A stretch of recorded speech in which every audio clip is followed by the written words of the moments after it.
Candidate forums such as this one provide a nonpartisan venue to give the general public an opportunity to participate in the electoral process by asking questions of the candidates about issues that are important to all of us. Candidates have made a choice to participate in this forum, and we'd like to thank them for participating. The Glen Ellyn League of Women Voters is nonpartisan, and we do not support any candidate or endorse any candidate in this consolidated election. I would like now to introduce our moderator, Missy Wilhelm. Thank you. Good morning, everybody, and welcome. I am a member of the League of Women Voters of Wheaton. I also am the moderator trainer for the State League, and I'm an experienced moderator of some 20 years. So the first thing that we do this morning is to go over the rules, and we will be covering the Glen Ellyn School Board District 41. 5 candidates are running to fill 3 4-year terms. Candidates agreed to the basic rules outlined by the League of Women Voters prior to this event. Candidates are seated by lots drawn this morning, starting with number 1 through number 5. And the candidate who starts with the opening statement will go first, and then we'll move to the end of the line for the question first. That rotation will continue all the way through closing statements. If I call you out of order, as I said earlier, just let me know, because sometimes that happens. Candidates will be allowed 2 minutes to give an opening statement, 1 minute to respond to questions, and 1 minute for a closing statement. Statements and responses will be timed by members of the League. They will use countdown paddles visible to the candidates, starting with 1 minute, 30 seconds, 15 seconds, and then stop. Stop means stop. Really, I did tell them I'd let them finish a sentence so long it wasn't a compound sentence. I will enforce the time limits, and I will ask you to use your allocated time. There are also rules, if you will, for the audience members. Questions will come from the audience. Only written questions will be used. Volunteers have index cards on which you may write your questions. The questions must be addressed to all candidates. Questions posed to specific candidates will not be used. League of Women Voters members will review questions for appropriateness and to avoid duplication, and they're sitting over there now. Out of courtesy and to the candidates and to other audience members, please turn off all electronic devices.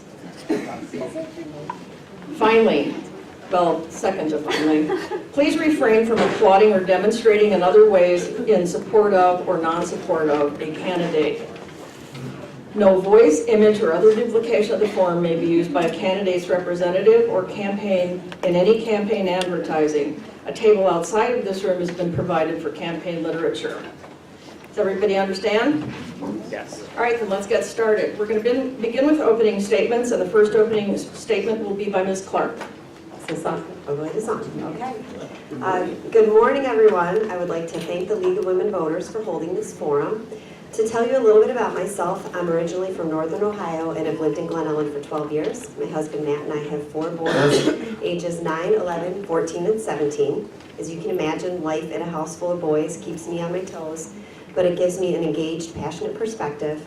My oldest 2 children are D41 grads and attend Glenbard West High School, so I've seen how the learning transfers between districts. My younger 2 children attend D41 elementary schools, with my youngest being in 4th grade next year, so I have many more years of D41 schools ahead of me. My kids have a range of learning needs, so I understand the challenges of differentiating and meeting the needs of many types of learners, be it special education or an accelerated curriculum. Currently, I'm a stay-at-home mom with an industrial engineering degree from Purdue University. My education and 10 years of work experience at General Motors has given me a strong technical background that I bring to the board. I'm currently the president of the D41 Board of Education. I was elected for my first term in April of 2015.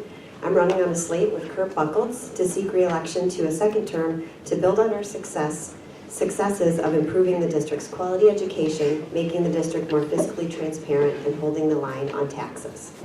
For the past 2 years, we have successfully leveraged our strong background and knowledge of D41 schools, as well as business and technology experience, to bring more accountability, fiscal responsibility, and transparency to the board.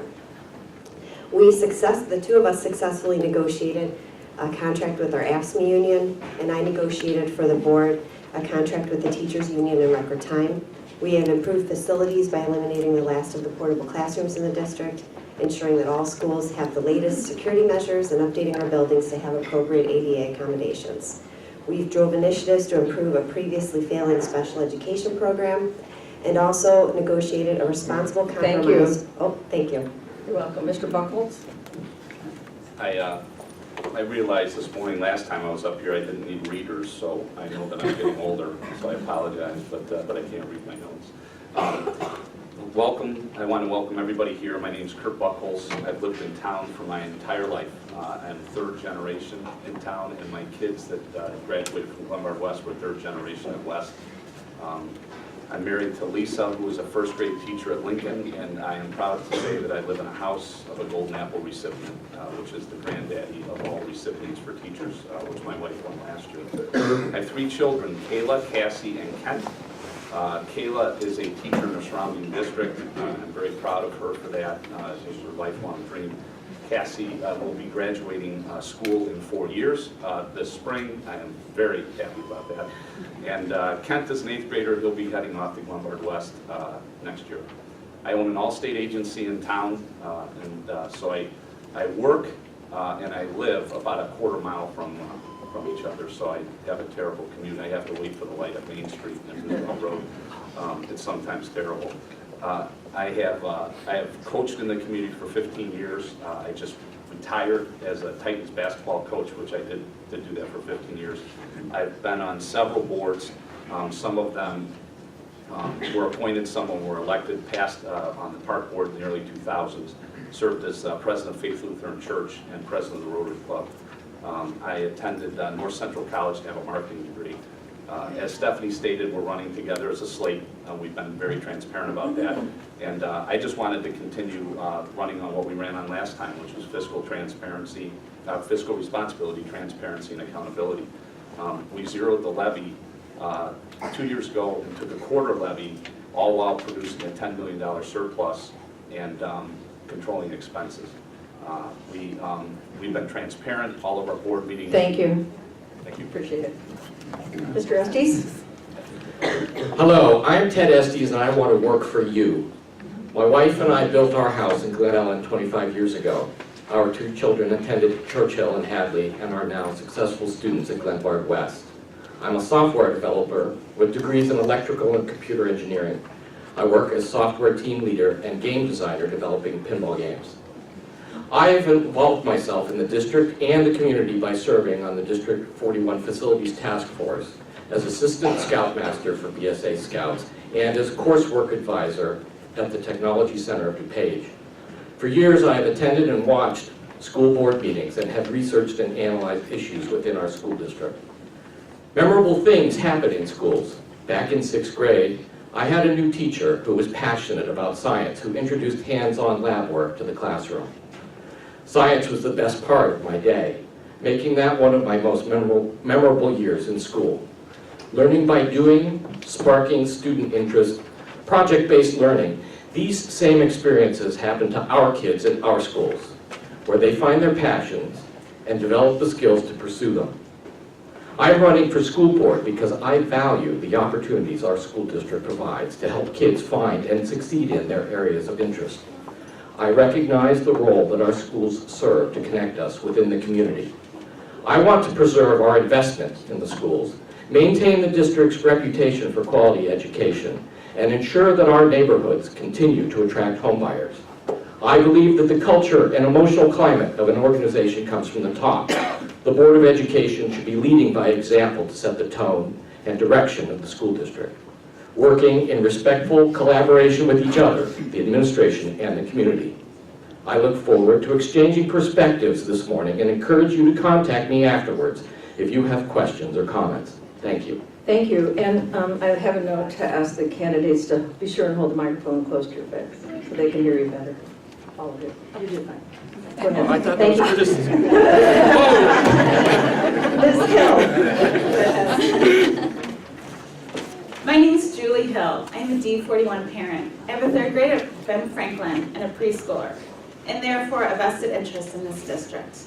My desire to run for the board came from wanting to serve my community. Curiosity about becoming a board member did not stem from anger or frustration from me. I have no hidden agenda or bones to pick. I decided to run because it felt like the next logical step in my life's journey, a place where I could continue to advocate for children as I have always done, in a way to serve my community. I am a former Chicago Public Schools early childhood teacher with a master's degree in early childhood education. I understand the daily toils and triumphs of life in a classroom, and I respect and understand the hard work our teachers and staff do every day. I'm a leader. I lead our local Moms Demand Action Group, part of a national nonpartisan organization to advocate and educate for gun violence prevention. I've worked with community members and state and federal legislators on both sides of the aisle to enact life-saving legislation. I will add value to this board. I am curious and collaborative. I am truly a lifelong learner, as we encourage our students to be. And I commit to you that I will continue learning to be the best board member I can be. My platform is threefold. 1, reflect. I will reflect the voice of this community. 2, respect. I will restore respect to each other, the experts, the evidence, and the information they bring us. And 3, protect. I will protect our educational investments and our property values by making our district a model district, because good enough should not be good enough. Thank you. Thank you. Ms. Buttimer. Hi, I'm Jessica Buttimer, and I want to thank the League for hosting the forum and for all of you for attending and taking the time to learn more about us.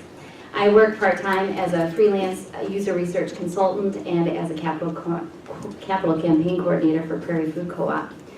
I've lived in Glen Ellyn for the past 13 years with my husband, who is an elementary school principal and former special ed coordinator and third grade teacher. We have 2 daughters at Lincoln who are here in the crowd, and they've loved every single one of their teachers. We feel grateful to be part of the Lincoln community and to be able to share in the successes of District 41. I became an active volunteer in the district when my oldest began kindergarten. I am a Lincoln PTA committee chair, an executive officer of PTA Council, and I was part of the successful 41 Forward referendum committee that finally got rid of the rest of the portables and put our students in safe structures.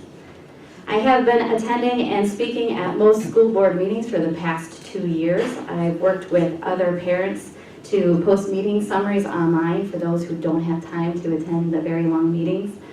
I decided to run for school board this April because I believe in the promise of a high-quality education. I value the success of our students, no matter where they begin or the challenges that we face. In all of my volunteerism, I have learned that our community wants to invest in students, celebrate successes, and respectfully collaborate to support continued excellence in a student-focused, data-driven, and financially sustainable way. That's what I'll bring to this board. Thank you. Thank you very much. We'll go to questions from the audience. I will say that there's a full agenda here today, and not all questions will be answered or asked. So what I would like to encourage you to do is to talk to your candidates and ask them yourself. They should be available after the event today out in the hall. Feel free and don't be shy about contacting them in person. First question, and we will start with Mr. Buchholz with this. Do you believe the school board should maximize the levy every year, even if you have adequate funds? Well, I guess the answer to that is no, because I haven't done it. So I voted against the levy for 4 years. The board currently is very extensive in its process and how it reviews the levy. So we have 5-year projection models now, so we can take a look at those models as they go out over the 5-year period. We can input a lot of data. So we put in the only variables are really inflation, which we are on the conservative side doing that. In terms of looking at everything else, we have a labor situation now where it's linear because we know it's tied into inflation, so we don't have step increases or anything like that. So we can look at the data, we can track it, we can take a look at it. So as I stated in my opening statement, we've had $10 million in surplus. There's no reason to take any more money from the taxpayer because all our programming is staying in place, which is important. We want to make sure we do that, but we've been able to do that as we've been able to leverage that for the taxpayer. Mr. Estes. This last year, the Finance Advisory Committee actually came forward with the recommendation to go ahead and maximize the levy and then do an abatement afterwards. And I would really like to listen to the experts, but part of my hesitation in saying that I would maximize the levy is that we don't really have a well thought out taxing strategy that everybody can understand. We should have a published document that says, this is what we're going to do every year. There should be no surprises, and we should commit never to have a referendum again. We should be able to plan for the future and figure out what we're doing. Consistent, no surprises, I think that's what our taxpayers want. Thank you very much. Ms. Hill?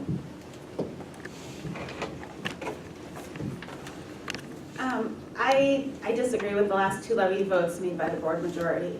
In 2017, a zero levy cost us $800,000 in revenue, and the one before that cost us $700,000 in revenue. We could use that to fund the operating expenses for a full-day kindergarten program or any other needs that our district develops as we evolve, as time goes on. While the current board leadership likes to claim credit for fiscal conservatism, D41 has always been fiscally conservative. We've never been in the red, even during the recession. Because of our district's fiscal discipline, the district has run surplus. The way I look at it is this. Our teachers' salaries are tied to inflation, and benefits increase at 8% every year, roughly. So if we don't allow our revenue to keep pace with inflation, at some point in the not too distant future, we're going to run deficit spending. And deficit spending is not being fiscally conservative. Thank you, Ms. Buttimer. So we all agree that our property taxes are high, and Illinois isn't exactly a stellar example of how to tax or how to fund public education. There are certainly opportunities to advocate for change at the state level. School finance is highly regulated by the state, is really restrictive, and practically requires school boards to be fortune tellers. And if the closing of schools 40 to 50 years ago taught us anything, it's that school boards do not have crystal balls. The annual levy is simply the board's only opportunity to allow our revenue to grow by inflation plus new property growth. We know cost of goods, salaries, and benefits will go up by inflation or much more. We know that we already spend less per student than the average elementary district in DuPage County, $1,000 less.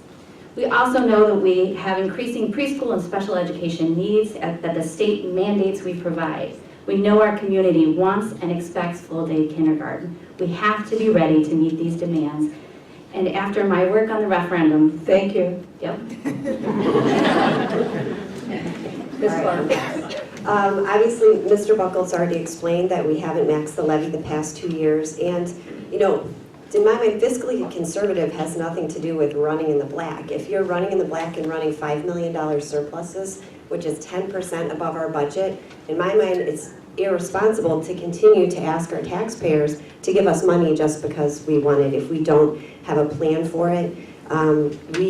We've drawn criticism and been compared to other districts that zero the levy and are now running into big issues, but we're not those districts. We've planned for the future, we've fully funded everything we need to do, and our critics have said on one hand that we've defunded our schools by not maxing the levy, and on the other that if we had maxed the levy we'd have enough to create a kindergarten center and fund that, and those are completely contradicting criticisms. And so in my mind it seems people just want to take everything they can get because they can get it when it's not necessary to run a successful school district. And another thing, Thank you. So the next question will start with Mr. Estes. The question is, do you want full-day kindergarten in the district? If so, how would you find space and acquire funding? All right, so we've been talking about full-day kindergarten for at least 6 years, at least as long as I've been paying attention, and we keep kicking the can down the road. I think without full-day kindergarten, we are at a competitive disadvantage with districts around the area. We know that people are looking at our schools when they're deciding where to bring their young families. And one of the questions is there full-day kindergarten? Anecdotally, I've heard from real estate agents that people are making decisions based on that they will go somewhere else. And I've talked with people who were surprised that we didn't have full-day kindergarten because they forgot to ask the question before they bought their house. I don't have a plan, but I would like to work toward a plan. in terms of how will we get this funded over time? Because 6 years we've been talking about it, let's come up with some kind of a solution. And it's going to take investigation, it's going to take the whole board, we bring in the financial experts. Thank you very much. Ms. Hill? Sorry. Yes, I would love to see our district have full-day kindergarten. I know as an educator that it helps close the achievement gap. I know that families are looking for it. I hear it when I knock doors. I hear it when I talk to other community members. And I think if we're going to be a model district, we need to offer it. In 2013, 77% of American kindergartners were in full-day kindergarten. If we want to be a model district, we have to keep pace. We are clearly not. And how do we fund it and where do we put it? I think those are really good questions for the experts. We need to talk to our financial advisory committee and superintendent of finance to say, how can we fund this? Do we count on full levies? Do we have referendums? And how can we make the space for it? Thank you. So the question of full-day kindergarten is not a matter of if, it's a matter of when. It's the national trend, as Julie alluded to. Our community wants it, they expect it, and so we need to make a plan for it, and we need to do that in a collaborative way with a lot of experts in the room guiding us and the community asking good questions. So I think we need to work with the community to expand our understanding of the options, their benefits, the costs, and our pathway to implementation. Thank you. Ms. Clark? It was brought up that we've been talking about full-day kindergarten for 6 years, and Mr. Buchholz and I weren't on the board then, and at that time, the board made a decision that academically, full-day kindergarten was a want, not a need, and they planned space for our schools.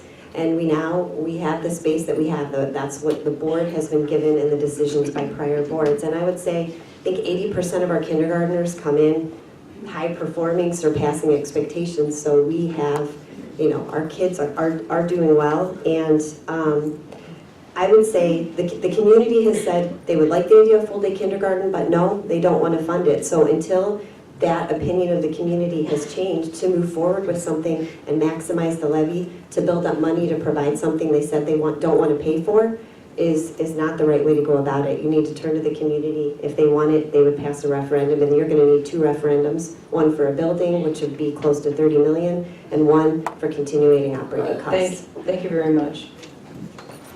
Yeah, I would assess that our own, we've heard a lot about on the other side of the table about the experts. Well, the expert administration we have in place now indicated 2 years ago that full-day kindergarten, the benefits of that level off by 3rd grade. That's statistically to a national average. So, and that's presented in a board meeting. As Stephanie said, as we talked about it for 6 years, the facilities have not been addressed that way. That was prior to us. So we don't have the facilities. So you're looking at a $20 to $30 million referendum for a full-day kindergarten center. Our buildings are not equipped to be added on anymore. And you're looking at $2.5 million for operating expenses. So I disagree in terms of the realtors I talk to say that the tax issue is a much bigger issue facing our district. It's affecting our home values more than full-day kindergarten. Thank you very much. The next question, we'll start with Ms. Hill. The question is, how do you measure program effectiveness? What data do you use? Should you defer to the experts?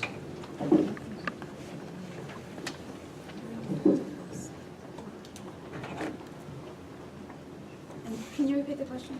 How do you measure program effectiveness? What data do you use? Should you defer to the experts? I think, oh, sorry. That's you. How do you measure program effectiveness? I think you have to look at a lot of different indicators. Test scores, talk to the building administrators, the educators, the teachers. How is that helping our children, right? And then, I forgot the other half of the question. well, I defer to the experts. Absolutely, the experts are the people we need to be talking about, or talking to when we make any decision. And you go to the experts that know about programs, right? So you talk to the superintendent of teaching and learning and curriculum. Thank you, Ms. Buttimer. I love data, so I think it's, and I thought a lot about it, it's a really challenging question because the kids are different every year, and they're not robots, they are on a really varying spectrum, so it's really hard to measure, but we do have a lot of standardized tests, so that's one point. Excuse me. And I think at the board level, we have to talk about what is the appropriate data for the board level to drive their decision making, because there's data that you use, that the teachers use, that's very individualized. How do we help that student move the needle for that student? But at the board level, we have to look a little bit higher and look at the trends that are going on to help us provide direction. And so I think that needs to be a conversation. I would recommend setting up a data advisory committee where we can have a really thoughtful conversation and come up with those measures and how we're going to communicate it to the community. Thank you. Ms. Clark?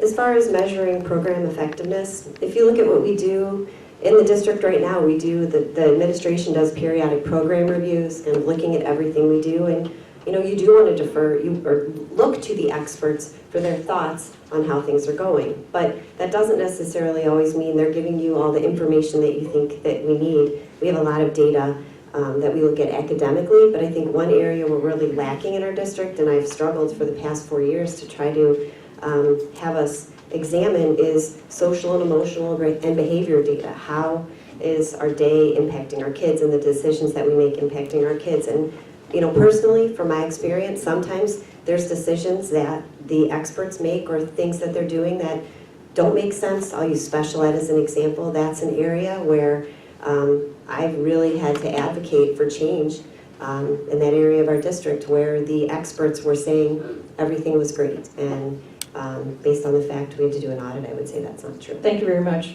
Mr. Buchholz? Yeah, it's been stated. I mean, certainly you're always looking at the data. We certainly have several aspects of data from MAP to park scores. We also survey our teachers, so you want to see if you're seeing any trends within the teachers, and I know that the administration does that as well. They're constantly talking to the teachers to see what things they are seeing as they're in their PLCs during the day, to see what kind of data they're comparing and what kind of problems they're seeing. But I also think the accountability piece that Mrs. Clark and I ran on and will run on again is you constantly need to see program evaluations at the board level. You constantly need to be reviewing these programs. Are the dollars that we're spending, are those equating to what the program is supposed to offer? Thank you very much. Mr. Estes? Well, in general, I would defer to the experts. We hire very skilled staff. We should be asking them the questions in terms of how are these programs working for you and for the children. But we also want to keep eyes on trends. Are our children being successful as they transition into high school? Are we preparing them correctly for that? And actually, I think we are. I have a letter here from Dr. Larson that talks about how the trends on the PSAT scores, performance of Hadley 8th graders, this was back in 2016, the scores of students at Hadley stand as outlier data. Hadley students are performing above expectations to an unexpectedly high degree. So there's standardized tests, it gives you some quantitative piece, but I think there's the qualitative piece that's the tougher part, and that's why we hire the people that know what they're doing. Thank you. So the next question is going to start with Mrs. Buttimer, and here it is. The Illinois Association of School Boards Resolution Number 2 from 2018, if passed, would have empowered the IASB to lobby the state legislature to change the existing law and allow guns to be carried by school personnel. If a similar resolution came to the board during your term, would you vote to approve it and why? If you're an incumbent, would you change or maintain your vote and why? I would not approve that. I think it opens the doors to letting guns in schools. That is exactly what it does, and it puts resources and lobbying efforts into doing that. And I don't want any money going into that because parents don't want guns in schools, teachers don't want guns in schools. It makes it more dangerous for our kids, not less.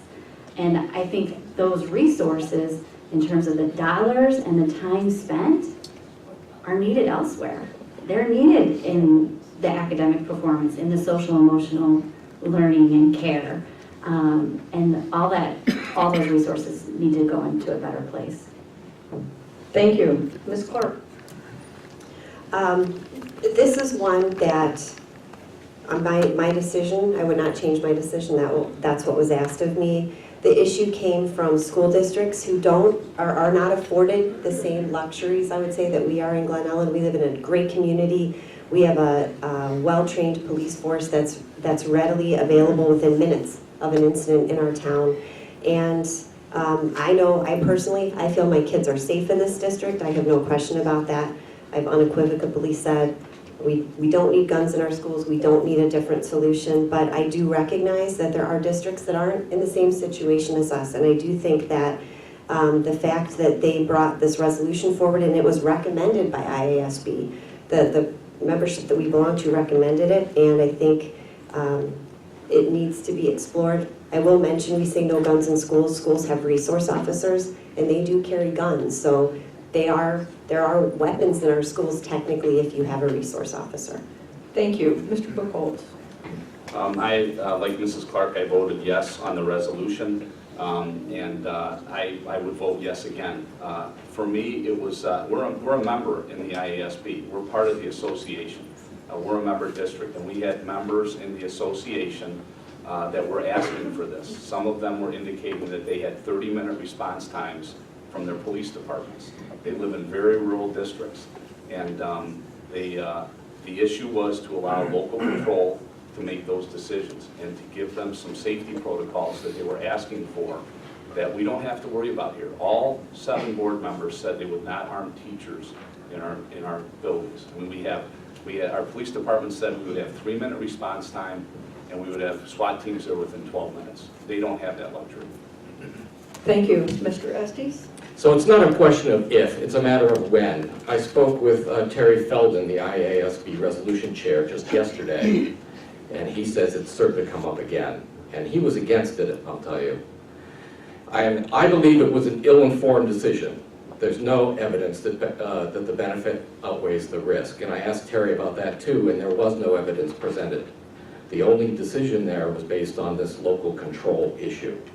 And I'll note that it came up on the resolution committee 2 years prior, 2 other times, and the only change was this local control. And the local control thing is an illogical argument, right? Had the resolution passed and the law subsequently changed, a future board could decide to arm staff, even if you're against it here. I also spoke with Phil Pritzker, past president of IASB, and he has this to say: in taking a full state approach and not a single district view, I did not believe that as an association we should be on the record as supporting. Thank you. Ms. Hill? I would absolutely vote against arming our teachers, against Resolution 2. I have spent the last couple years of my life eating, sleeping, breathing gun violence prevention. That is what I do as a leader in Moms Demand Action. And everything I have ever read and every statistic I have ever learned tells me that more guns equals more gun violence. When children have access to a gun, which means that if a teacher has a gun, when children have access, that doubles the risk of homicide and triples the risk of suicide. That is absolutely not a risk I'm willing to take with the children in our district, or any district. And beyond the numbers, forget the statistics. The teachers don't want to carry guns. They have been taught to be educators, not to be armed. This would bring education dollars to this effort. We don't need our education dollars going to guns. We need our education dollars going to books and resources. Thank you. The next question, we'll start with Ms. Clark. What is your level of commitment to the following programs? Specialization, FLES, which I'm told is foreign language education, dual language, problem-based learning. Do you need me to repeat it? No, I got it, thanks. I will say this because I was recently asked this question, if I had any plans that I wanted, or we're going to be having a new superintendent in the district, do I have any plans for any of those programs? And I would say no. We have a new superintendent coming in, and my plan is to, unlike what we did with the past time we brought in a new superintendent and the board adopted and directed them that they had to implement something and do something that they wanted done, I would tell our new superintendent, I want you to come in with a critical eye, look at our district, evaluate what we're doing. In these programs, we have a lot of great things happening, and we have the money and our funding to support everything that we're doing. And so I would look to the superintendent to be looking at the district and evaluating everything within our district, just like I said, our program reviews. The one area, it wasn't mentioned on here, but I will say special education. I just talked to some parents recently, and I think we still need to keep pushing for improvements there. Thank you. Mr. Buchholz. I would concur with Mrs. Clark. And we just went through a week, so we're a little tired. Mrs. Clark and I are a little tired. We've spent a lot of time interviewing potential candidates for superintendent. In no form, not a question, was it asked anything specific about what would you do with programming in our buildings. It was, they were it was reiterated to each possible superintendent candidate that it was their decision to go ahead and evaluate the programs in the system. So, I would say that, that's left up to the next superintendent. And again, we didn't ask any questions that regarded that at all. There was no litmus test for that. Thank you. Mr. Estes? Could you repeat the first few What words? what is your level of commitment to the following programs? Okay, I caught the rest of it. Yeah. What was my level of commitment? High.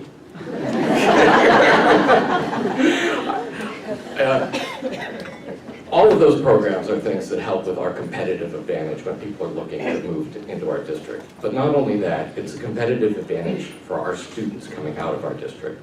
Learning a second language exercises their little brains, but it's a marketable skill later in life. For example, Spanish is the second most natively spoken language in the world. English is number 3. You come out of high school knowing both of those, you can speak with an awful lot of people all around the world. I'm a big fan of problem-based learning and whatever else the other ones were. But I think we should continue to evaluate in terms of what our benchmark district's doing, what's successful in other places, rather than just looking at our own selves, right? And evaluating it without evaluating what's working everywhere else. Thank you. Ms. Hill? I am in favor of these programs. We know that with our FLES and our dual language programs, children learn languages so much faster when they're younger. I spent years studying child development and brain development. By the time you get to age 7, there's a sort of a language window that closes, and then it becomes much harder. So the earlier we can teach our children language, the better. And it is, as Ted said, a marketable skill. There was an article in the San Francisco Chronicle lately that talked about how American students are missing out on opportunities because unlike their competitors in the global society, they only know one language. And now to talk fast. PBLs prepares children for a 21st century world, which is part of our long-range plan. It helps them be global learners. And specialization, I think, really allows the teachers to... Thank you. Ms. Buttimer? I'm in full support of all those programs and inclusion as well. I think specialization puts more adults in the room that are caring for your child that can collaborate solutions for that child. So I think it strengthens the relationships and the problem solving that can happen. I think FLES, the advantages of FLES and dual language go well beyond learning a second language. Yes, it makes you more employable. Yes, it makes you more intelligent. Like, that's research-based, your brain gets better. And it makes you more accepting of diversity and integration, and I think that's invaluable. In terms of inclusion or problem-based learning, that was the question. That's the real world. That's where we live. We have to be able to solve problems with other people and take our passions where they lead us, and that's what a problem-based learning does. And in terms of Julie Costin, her presentations have been really powerful. Thank you. So the next question will begin with Mr. Buchholz. How will you decide what is best for the district and the community as you make decisions? Well, I certainly think that you have to be active in the community. You have to have divergent views. I think Mrs. Clark and I do that. We're constantly in the community. There's probably days, the only time I leave Glen Ellyn is to drive into Wheaton to get back to Glen Ellyn to go to Hadley. So I'm certainly out there listening. And I think that's probably, you can survey people in our town, you can talk to people in our town, and then, as people have said, you have to listen to the experts, but ultimately you have to make a decision as a board member. So you have to weigh all those things and make those decisions, but I think that's how you have to do it. Thank you. Mr. Estes? As a board member, you want to listen to everybody. There's all kinds of stakeholders involved. We want to listen to our staff. We want to take a look at the data. We want to do feedback via surveys. We're doing all of that now. But I think what's also important is to be visiting other schools and see what's working there in comparison to ours, and also get involved in our own schools. Visit, take a look, not for the critical eye, but just actually, I'd like to visit and see what's successful. I was over at Ben Franklin yesterday, and the place is humming. The principal and assistant principal, vice principal, both really exciting people. And those kinds of things, unsolicited feedback, I think is also important, and weighing all of that. Thank you. Ms. Hill? I think when you're making decisions as a board, you need to take note of everybody in the community, not just a subset of a constituency. So you look to the educators, the administration, taxpayers, the students. How does this benefit our district? And there's lots of conversations to be had, but we also have pretty regular surveys that we can use to get a lot of information. How are we doing? What does our community want? And then we, look to make those things better. I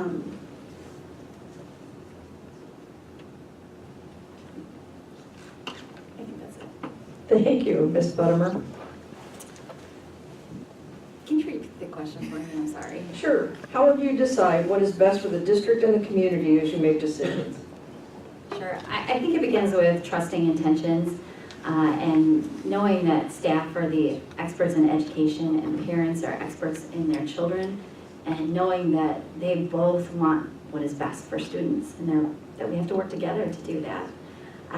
My role as a board member, I think it's going to be important to review the proposals from the administration, ask clarifying questions, evaluate the cost benefit, and then vote to approve or not. And I would expect that those recommendations that are brought to the board have been discussed and developed through collaboration with representative staff. And I do believe in the power of collaborative thinking, using the latest developments in brain research, following evidence-based practices. And while I appreciate consistency where it maximizes efficiency, I also value innovation and empowering professionals to pursue their passions and to customize to the needs of their students in their buildings. Thank you. Ms. Clark? Well, this is a tough one, because what's best for the district and community, the one thing I found is everybody has a different opinion about what that is. So it's impossible to make a decision that's going to make everyone happy, but you have to survey, talk to people, listen to the experts. There's a lot that goes into our decision making. And I just want to give a quick specific example where I feel like we did that, but not everybody got what they wanted. When we went to referendum for our facilities, It wasn't one size fits all. You had the facilities task force wanted us to add on to our schools. We had community members that wanted the levy, the referendum maxed. We had the admin wanting a $40 million early childhood center, and you had board members that were completely divergent. Some wanted to spend the bare minimum and just get rid of portables at Hadley. Some wanted to ask for the 40 million, and so we worked together to really find an amount that we thought the community as a whole could support, even though everyone didn't get exactly what they wanted. Thank you. So the next question, we will start with Mr. Estes. Can you please articulate your vision for the district for the next 4 years?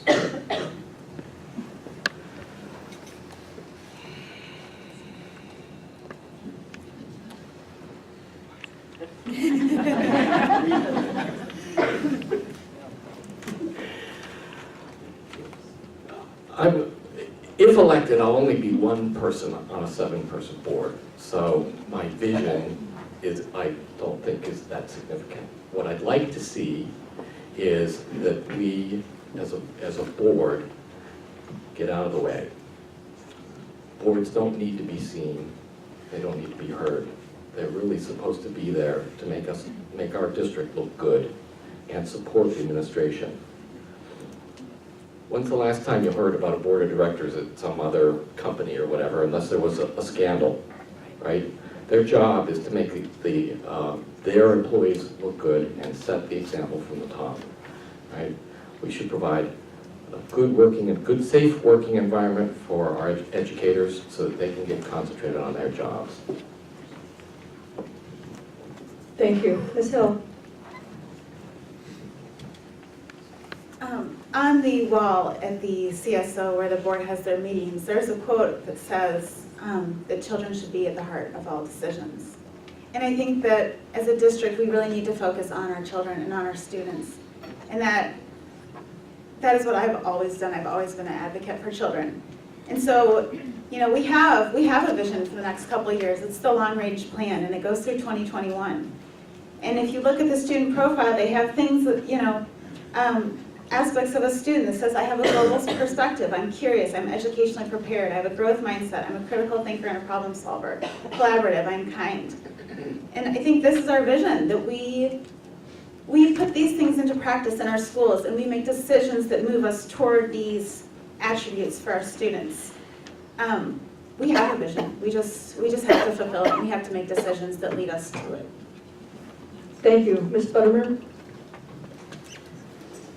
As a board member, we set policies, we determine the ends, what we'd like to see, what does success look like for us. And I certainly think it begins with the long-range plan. That is definitely something that I've gone through with a fine-tooth comb for the last couple of years. And it's pretty solid, and I think it'll continue to evolve, particularly as our leadership changes. And I also think that one of the ends that I would most like to see is that there's healing between the community and the board, and there's healing between the staff and the board, that relationships are put in proper priority, that we will only get to our ends if we're working together for those ends. Thank you. Ms. Clark?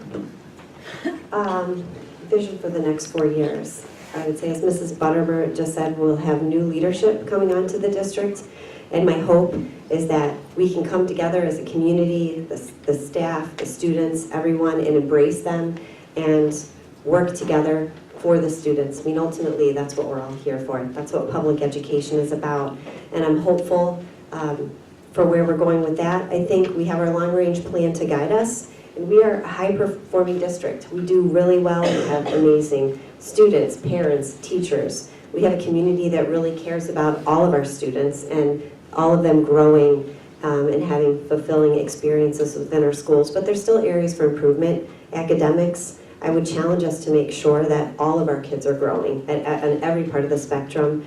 We have space issues that I'd like to see us address. As a board, we've been working on things. It's slow going, and I think we still have some more work to do in the experience and the history that I have will be invaluable, and Mr. Buchholz too. Thank you. Mr. Buchholz. I would start off by saying that comparing a corporate board of directors to a board of education shows a level of naiveness, but you certainly have passion, and you're directly elected by the constituent base in your community, so which is everybody. In terms of the vision, I think we want to continue to maintain our high level of academic performance, and you have to do that by balancing your budget and making sure that the kids get exactly what they need. So that's a constant balancing act, and I think that's one of the most important things that Board of Education members can do. And as Mrs. Clark said, you know, we have some space issues that we need to address. The board's been working on that, and hopefully we can get that to a conclusion that will hopefully eliminate our space issues for the next 20 years. Thank you. So this is the last question, and then we're going to move to closing statements, so giving everybody a heads up for that. The next question will start with Ms. Hill.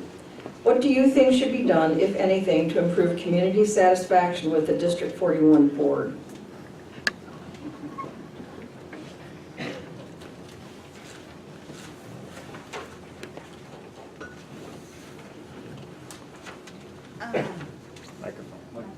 Microphone. I think the relationship between the board and the community has some healing to do. I know that when you look at the most recent 5 essential surveys, the community gives the board a rating of about a 2 out of 5. And so I think that when the new board is seated, that they, and I hope to be included in that group,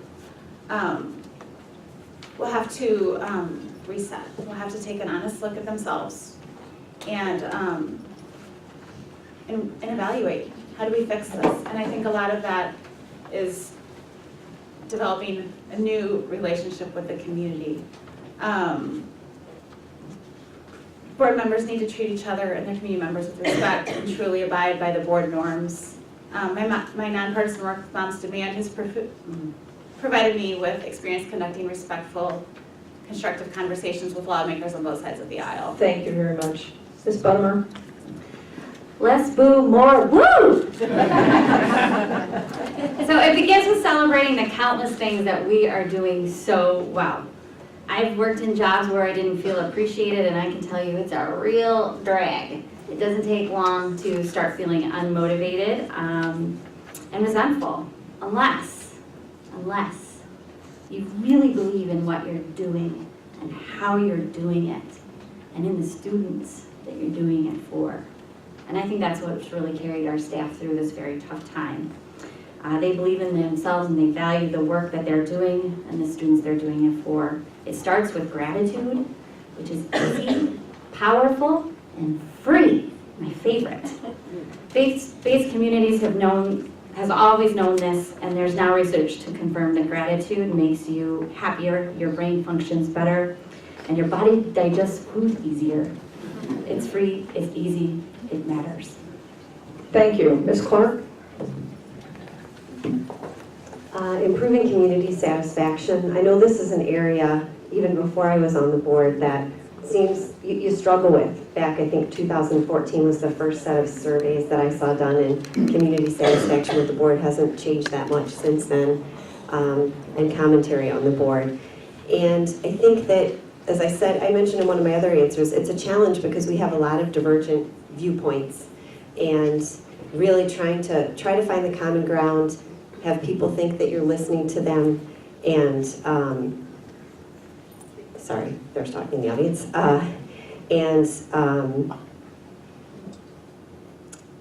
make the whole community feel appreciated and that we're all trying to do what's best for our students.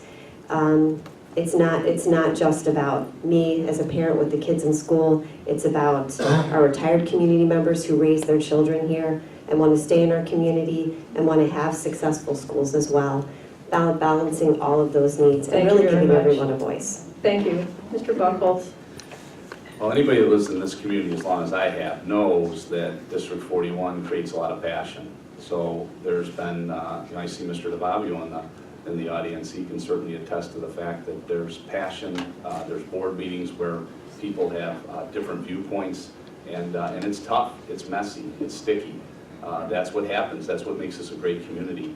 And so those things have happened for years.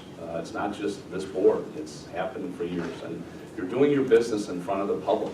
So in terms of the survey rating, I mean, our own survey expert has indicated that the board ratings are pretty consistent across the board in terms of Board of Educations across the country. You're making tough decisions, and sometimes some of the people in the community don't like those decisions, some do. And so that is just the way the nature of the board is. You do your best to try and heal those things, but sometimes people just, on certain sides of the aisle aren't going to like the decision.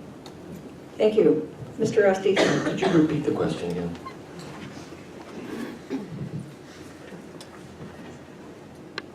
What do you think should be done, if anything, to improve community satisfaction with the District 41 board? Okay, to prove that I'm not approaching this naively, and I've been doing my research, okay, I'd like to just read a few highlights out of this Hanover research study that I brought along with me. Key findings. Confusion over roles, most often due to board members overstepping their boundaries by meddling in administrative affairs, can cause inefficiency and conflict. School boards should conduct frequent informal superintendent checkups as well as extensive formal evaluations. The board should recognize these meetings as more than simply a time to critique the superintendent and should use the opportunity to self-evaluate and review district performance data. Tension between board members and superintendents can be avoided through extensive board member onboarding and continuous professional development. And I haven't seen any professional development going on in the last 2 years. Districts can ensure policy longevity despite board turnover by building strong community relations and resident buy-in. Comments. One at a time. Thank you. So, just wait a second. So we're going to start with closing statements, right? So I'm going to ask everybody to just give us a second after the end because there'll be a couple more things we'll need to say. But we'll go ahead and start with Ms. Buttimer. So my desire to serve District 41 is rooted in my positive experiences. As a student where I grew up, attending college was the exception, not the norm. And teachers that believed in me helped me grow in ways that my parents couldn't. As a spouse of an educator, I've been listening to stories for the past 23 years that share their perspectives of teaching a classroom, managing IEPs, and leading an elementary school. As a mother, I feel so privileged that our schools and community offer my daughters so many more opportunities than I had. As a friend to other parents sharing their joys and frustrations, as an active participant, building programs in the PTA, rallying support for the referendum, and helping others stay informed. Our schools and our community are great because of the people in them. It's important to me that I be part of what is already so positive. Thanks again to the League for hosting, and to all of you for listening, and to my children for being so patient. I will be honored to serve District 41. Please vote for me. Thank you very much. Ms. Clark. Okay. Glen Ellyn is a community full of passionate people about many issues, and not every community member has the same experiences. Some are good, some are bad, and it's my responsibility to listen to all points of view. It doesn't mean that I can make a decision that everyone agrees with, and one thing I've learned is sometimes you have to make the tough decisions. And we do try our best to reach common ground, but sometimes it's hard with 7 people. I recently had a conversation with a good family friend who served on a school board in my high school 30 years ago, and he said, half the people in town will love you, half will hate you, and it doesn't seem like that's changed in 30 years. So no one candidate up here is going to agree with, and you're going to agree with on all issues or the way they go about things. I think you should vote for candidates and where they stand on issues that most closely align with you. Mr. Buchholz and I have proven that we make sound decisions, and if you value living in a community that wants high-performing schools, works to meet the need of students, and wants our community members to be able to afford to stay here long-term, then the choice is to vote the top 2, Dr. Buchholz. Thank you, Mr. Buchholz. Save your applause until the end if you don't mind. As a leader in the community, you only get one vote when you're on the board. So you can only vote yes, no, present, That's all you can vote. You can't vote yes and then follow it up and say no and hope that everybody's happy with you. So all you can do is take a look at the information that you have, what the people in the community that you live with, what they have to offer, all of them, and you have to make a decision. And some of those people, like Mrs. Clark said, some of those people are just not going to agree with that. We've worked hard on the board, and we've made every school board meeting for the last 6 years, the 2 years prior and 4. So we've had a commitment to that. I just ask, as Mrs. Clark said, you can listen to this, you can see 5 people here not agreeing on things. You know, it's just, that's life, and we work through those things. So we just ask that you vote for the top 2. Thank you. Mr. Estes. Thank you to the League of Women Voters and to all of you here this morning. This campaign has been a rewarding journey. Meeting people, exchanging ideas, and learning different perspectives has been a priceless learning opportunity. In my career, I have developed skills that will make me an effective board member. With a technical background, I am comfortable with numbers, analysis, and problem solving. As a team leader of a multidisciplinary team with engineers, software developers, artists, and musicians, and more, I have learned to leverage different perspectives and work toward consensus to create better products than any one of us could do on our own. The work of a school board is similar. Individual members bring their perspectives and experience to the table and work together for the benefit of the students and the community. When collaborating with each other, the administration and the community, the Board of Education can also support a better outcome for all. Please vote for Ted Estes, the bottom name on the ballot for D41 School Board. Thank you very much. Ms. Hill. When I was applying for graduate school, I remember writing an essay for an application. And in it I wrote, the only thing I have ever loved, have always loved, is working for and with children. And that remains true to this day. My mom will tell you a story about how when I was in 3rd grade, I couldn't wait to be in 4th grade, because that was the year I would get to volunteer in the church nursery and help with the babies. Later, I babysat so much I was able to buy myself half of a used Honda. My parents got the other half. Over the years, I've taught swimming lessons, preschool, I've tutored high school kids, I've advocated in legislators' offices to enact laws to keep children safe.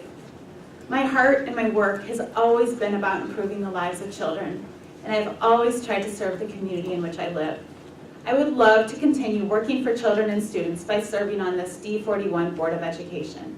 My name is Julie Hill, and I ask for your vote for D41. Early voting starts Monday. Thank you. Thank you very much. Now you can say, for your applause.